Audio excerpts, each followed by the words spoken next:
부동산 경매 1년 동안 한 당신, 입찰 한 번이라도 가셨나요? 입찰을 해봤다면 최소 10번 이상은 하셨나요? 입찰을 해서 낙찰도 받아보셨나요? 그렇지 않은 분들에게 이 영상을 바칩니다.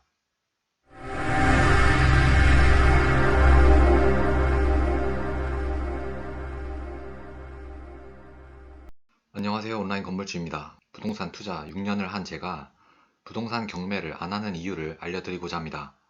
매번 이렇게 영상을 올리고 있긴 하지만 부동산 투자하고 있다는 사실을 무엇으로 보여드릴까 생각을 하다가 최근에 종부세를 내서 종부세 납부 사진도 이번 영상에 같이 첨부하겠습니다. 시간이 없으니 바로 시작할게요. 저는 현재 부동산 강의를 정기적으로 나가고 있습니다. 나갈 때마다 수강생분들에게 공통적으로 받는 질문이 있습니다. 선생님은 경매 안 하세요? 저는 이러한 질문에 네 라고 답변합니다. 그럼 항상 왜요? 라는 질문이 들어옵니다. 저도 그럴 때마다 매번 경매 안 하고도 충분히 부동산 투자를 잘 하고 있으니깐요 라고 이야기를 합니다. 각설하고 이 영상을 보는 여러분께 질문 한번 해볼게요. 부동산 경매를 준비하시는 분 또는 부동산 경매를 지금 공부하고 있는 분, 꾸준히 지금도 계속 하고 계신가요? 6개월 공부한 여러분, 법원에 입찰 한 번이라도 가보셨나요? 6개월 말고 1년 또는 1년 이상을 공부한 여러분, 입찰 한 번이라도 가보셨나요? 만약 입찰을 해봤다면 입찰은 최소 10번 이상 해보셨나요? 어느 분야를 막론하고 어떤 새로운 일을 함에 있어 항상 누군가는 정상의 깃발을 꼽습니다. 하지만 대부분은 중간에 포기하죠. 그리고 그 대부분은 또 일상으로 복귀를 하고 기존에 했던 행동 패턴을 반복합니다. 아마 90% 이상의 대부분은 이렇게 또 일상의 루틴을 따를 겁니다. 부동산 경매에 적용을 해보면 부동산 경매 공부를 해야겠다 마음 먹은 사람 100명 중 90명은 입찰 한 번 못할 것이고 그 100명 중 10명마저도 꾸준히 하지 않습니다. 그 100명 중 거의 한 명만이 꾸준히 입찰을 하고 결국엔 낙찰을 받아 명도를 하고 수익을 실현을 하겠죠. 솔직히 제 생각엔 이 100명 중 한 명이라도 이 대상이 될지 잘 모르겠습니다. 왜 이런 현상이 발생을 할까요? 경매를 공부해서 다양한 정보를 접하긴 하지만 막상 실제로 해보려면 무섭긴 합니다. 경매를 꾸준히 못하는 그리고 두려워하는 이유 몇 가지를 대볼게요. 첫 번째는 권리 분석을 잘못해서 높은 입찰가를 제시를 해서 내가 최적의 수익률을 달성하지 못할까 하는 두려움이 있습니다. 아니 오히려 시세보다도 비싸게 사는 건 아닌지 걱정할 수도 있죠. 또한 생각하지 못했던 내가 잘 몰랐던 의무사항들을 인수받는 건 아닌지 두려움도 많습니다. 상상으로는 권리 분석을 기가 막히게 했지만 현실은 분석하다가 어려운 용어들에 스트레스를 받고 또는 정말 칼을 뽑았으면 무라도 베는 심정으로 입찰을 했다가 터무니없는 입찰가로 나중에 현타가 올 수도 있습니다. 두 번째는 명도가 무섭다는 것입니다. 불인이 분들은 대부분 돈이 많지 않습니다. 그래서 적은 돈으로 큰 수익을 벌고 싶은 기대감이 많이 있는 것도 사실이고 경매에서도 이런 부분을 수강생들에게 자극하는 것도 사실입니다. 적은 돈으로 살 수 있는 부동산이라면 아무래도 퀄리티가 좋지 않겠죠. 우범 동네라든지 시설이 엄청 낙후되어 있겠죠. 왼쪽 사진과 같은 복도를 지나가야 한다든지 오른쪽 사진과 같이 현관문을 열고 들어갔는데 방 상태는 더 처참한 경우도 있고요. 아니면 문을 열었는데 임차인이 사진과 같은 무서운 분이어서 괜히 무섭기도 합니다. 어찌되었든 명도를 해야 하는데 이러한 분들과 잘 협상할 수 있을까 고민도 많이 되죠. 공부할 때는 잘할 수 있을 거야 하다가 막상 입찰하러 갈 때 내가 과연 잘할 수 있을까 두려움이 점점 커집니다. 부동산 경매를 망설이는 세 번째 요인은 경매는 공부하면 공부할수록 지식이 쌓이는 것도 있지만 지식이 쌓이는 만큼 오히려 머릿속에 정보가 많아져서 부동산 경매를 행동으로 옮기는 것에 대한 두려움이 커질 수도 있습니다. 네 번째 망설이는 요인은 시간이 생각보다 많이 걸린다는 것입니다. 한번 입찰하려면 최소 10개 이상의 물건을 봐야 하고 또 낙찰 받으려면 최소 10번 입찰은 해야 받을 수 있겠죠. 이것도 초보자 입장에서는 잘해야 낙찰 받을 수 있을 겁니다. 일반 직장인이 이렇게 평일에 시간 내서 법원 가기란 사실 쉽진 않습니다. 물론 대리 입찰도 가능하지만 대리 입찰을 하기에 앞서 본인이 직접 입찰을 해보고 경험치를 쌓은 다음 대리를 맡기는 게 순서겠죠. 부동산 경매 공부 물론 중요합니다. 근데 행동으로 이어지지 않으면 어떨까요? 행정고시를 예로 들겠습니다. 행정고시 모든 과목을 완벽하게 제가 마스터를 했습니다. 하지만 시험을 치르지 않으면 의미가 있을까요? 또는 행정고시 시험을 본다고 하더라도 실무를 안 하게 되면 그게 무슨 의미가 있을까요? 부동산 경매도 마찬가지라고 생각을 합니다. 공부가 중요하지 않다는 것이 아니라 공부를 실제 투자 행동으로까지 이어져야 하는 게 제일 중요하죠. 곧 새해가 다가옵니다. 새해가 되면 항상 많은 다짐을 하지만 대부분은 작심삼일로 끝나죠. 대부분의 이유는 어려운 목표를 정해놓고 갑자기 안 하던 행동을 하려고 하니까 몸에서 거부 반응이 오는 겁니다. 그래서 결론은 쉬운 것부터 해야 꾸준히 할 수 있습니다. 덧셈도 못하는데 과연 미적분을 할 수 있을까요? 여러분의 학창시절 기억나시나요? 초등학생에서 고등학생으로 올라갈수록 수포자 비율은 훨씬 올라갑니다. 고등학생의 거의 60%가 수포자입니다. 포기하지만 않는다면 이미 60%의 경쟁자는 제친 것이고 40% 상대하고만 경쟁하면 됩니다.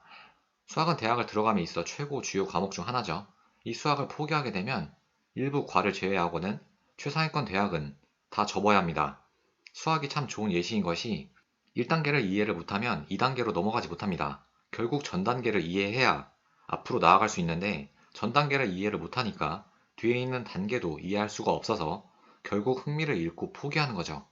물론 어느 분야에나 특출난 사람은 있습니다. 100명 중 1명은 1단계에서 7단계 혹은 10단계를 순식간에 마스터하는 사람도 분명히 있죠. 하지만 우리는 어떤가요? 우리는 특출난 사람이 아닙니다. 그래서 쉬운 것부터 해야 꾸준히 오래 할 수 있습니다.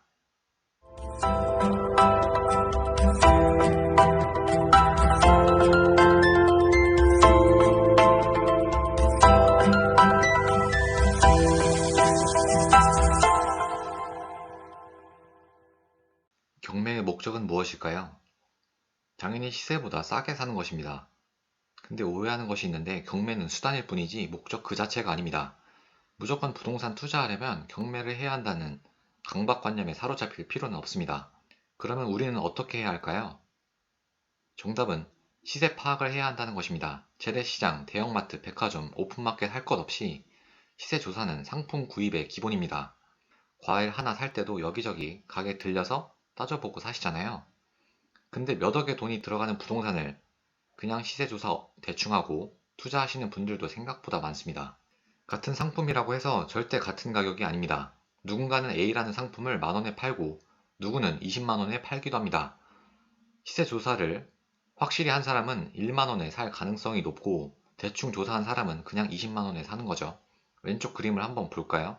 보통 쇼핑할 때 여자분들의 쇼핑 시간이 남자보다 길죠. 남자는 목표물만 사고 나오는 경우도 많지만 여자는 그 쇼핑몰을 다 휘젓고 나옵니다. 근데 결과를 볼까요? 남자는 소요 시간이 6분이고 지출은 15만원입니다. 이에 반해 여자는 소요 시간이 3시간 26분이고 지출은 120만원이죠. 이것만 보았을 때 여자가 쇼핑 시간이 긴데도 불구하고 지출도 많네 하실 수 있을 겁니다.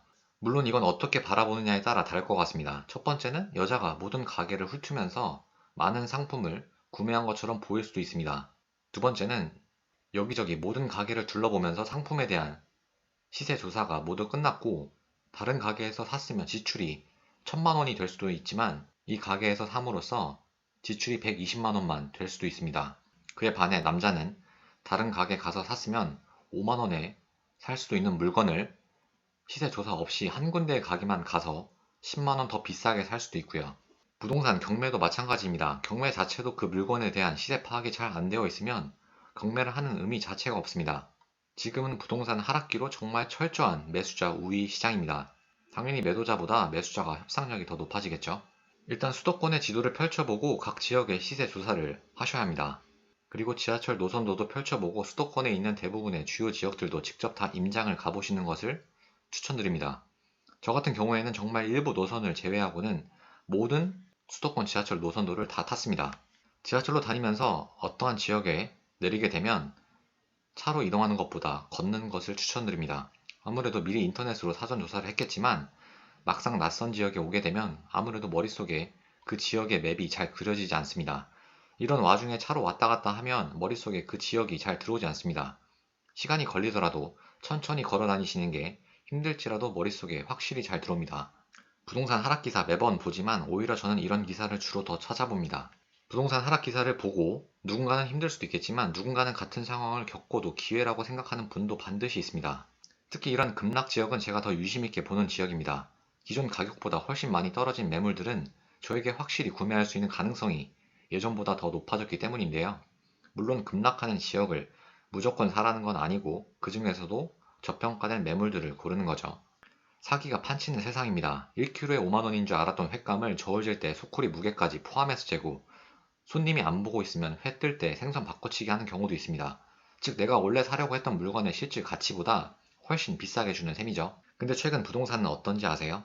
오히려 호가가 실거래가보다 저렴한 상황도 많습니다. 보통은 호가가 실거래가보다 높은데 요즘에는 하락 심리가 많이 작용을 해서 그런지 어떤 아파트 전용 84 최근 실거래가는 17억에서 18억대인데 같은 아파트 고층 매매 호가가 16만 5천 원인 경우도 있습니다. 이 아파트 하나를 예시로 든 건데 다른 아파트 찾아보면 이와 비슷한 사례를 엄청 쉽게 찾을 수 있습니다. 저는 정말 지금이 투자 공부 절호의 기회라고 생각을 합니다. 쉬운 것부터 하고 또 실제로 투자를 해봐야 훨씬 빨리 또 많이 공부하게 됩니다. 본인 돈이 들어간 순간 공부를 안 할래야 안 할 수가 없습니다. 어떻게 보면 자기의 전 재산이 걸려 있는데 대충 공부할 수가 있을까요? 제가 이렇게 영상을 찍고 있지만 저 역시 경매를 무시하는 것은 절대 아닙니다. 저 역시 경매를 꼭 해야 된다는 생각을 가지고는 있습니다. 하지만 이 영상의 요지는 다시 한번 말씀드리면 많은 부동산 초보자분들이 입문용으로 부동산 경매를 많이 공부하지만 이를 지속적으로 공부하는 경우는 많지 않고 이를 직접 경매 투자 행동으로까지 이어지는 경우는 정말 극히 희박하다는 것이 제 요지입니다. 제가 생각하는 부동산 경매의 장점 첫 번째는 그래도 보통 경매가 급매보다 싼 경우가 많습니다. 투자는 무조건 싸게 사야 합니다. 싸게 사야 안전마진이 생기고 수익률도 극대화되죠. 하지만 최근에 급락하는 부동산 매물들도 많아 요즘에는 경매를 안 해도 정말 그냥 급급매 선점을 해도 괜찮다는 생각이 드네요. 부동산 경매의 두 번째 장점은 자금 조달 계획서 작성이 필요 없습니다. 현재는 규제 지역의 모든 주택, 비규제 지역에 6억 원 이상 주택 구입 시 자금 조달 계획서를 작성을 해야 합니다.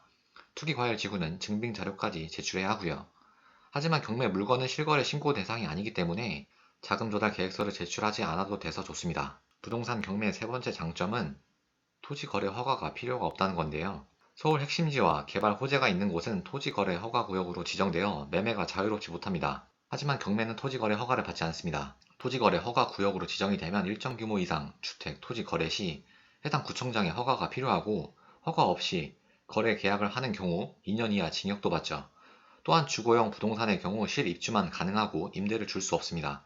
하지만 경매는 행정처가 아닌 법원에서 매각 허가 결정을 하기 때문에 토지거래 허가 구역에서도 임대 목적으로 주거용 부동산 취득이 가능하므로 종잣돈이 부족해도 핵심지 부동산에 충분히 본인의 소유권을 가질 수가 있습니다. 이 세 가지 말고도 부동산 경매의 장점은 참 많다고 생각을 합니다. 곧 2022년이 지나가고 2023년이 됩니다. 2023년에도 마찬가지로 1월 1일에는 헬스장이 붐빌 것이고 1월 31일에는 언제 그랬냐는 듯이 파리만 날리겠죠. 시작도 물론 중요하지만 꾸준히 하는 것이 정말 중요합니다. 특히나 부동산은 더더욱 그렇죠. 썸네일에서 보여드렸던 종부세 인증입니다. 세부 금액까지는 보여드리기가 어려워서 모자이크 처리했고요. 제가 돈이 넘쳐나서 세금 내는 것이 아무렇지 않은 것은 절대 아닙니다. 저 역시 피같은 저의 돈이 나간 거라 정말 아깝지만 저는 결론적으로 종부세를 더 많이 낼 수 있는 사람이 되길 원합니다. 그래야 저의 자산도 증대되고 있다는 반증이 되는 것이고 세금을 많이 내서 이 세금이 정말 귀중한 곳에 쓰이길 바라는 마음도 있습니다. 이상으로 영상을 마치겠습니다. 감사합니다.